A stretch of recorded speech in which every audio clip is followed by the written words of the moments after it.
সভাপতি মোস্তফা মহসিন মন্টু আমাদের ছেড়ে চলে গেলেন বিকেলে। গণফোরামের সভাপতি হিসেবেই তার পরিচয় নয়, তার মূল পরিচয় হচ্ছে সে একজন সত্যিকার অর্থেই একজন মুক্তিযোদ্ধা, কিংবদন্তির মুক্তিযোদ্ধা। পুরো 70-এর দশক জুড়ে তিনি স্বাধীনতা সংগ্রাম করেছেন, পরবর্তীকালে স্বাধীনতা যুদ্ধ করেছেন, প্রত্যক্ষভাবে যুদ্ধ করেছেন। পরবর্তীকালে নীতির সঙ্গে মিল না হওয়ার কারণে আওয়ামী লীগ থেকে বেরিয়ে এসেছেন।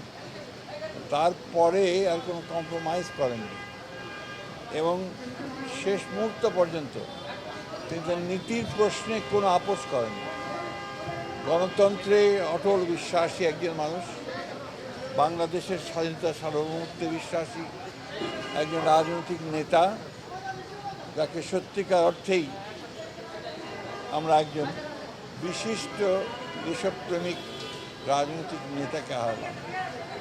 আমি ব্যক্তিগতভাবে হারিয়েছি আমার একজন অত্যন্ত সুহৃদকে, আমার ঘনিষ্ঠ বন্ধুকে, এবং জাতির তার চলে যাওয়াতে যে ক্ষতি হয়েছে এই ক্ষতি সহজে পূরণ হবার নয়।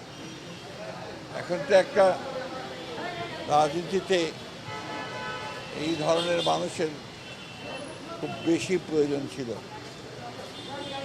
তার চলে যাওয়া আমাদের সকলের জন্য অত্যন্ত দুঃখের, কষ্টের। তার আত্মার মাগফিরাত কামনা করছি।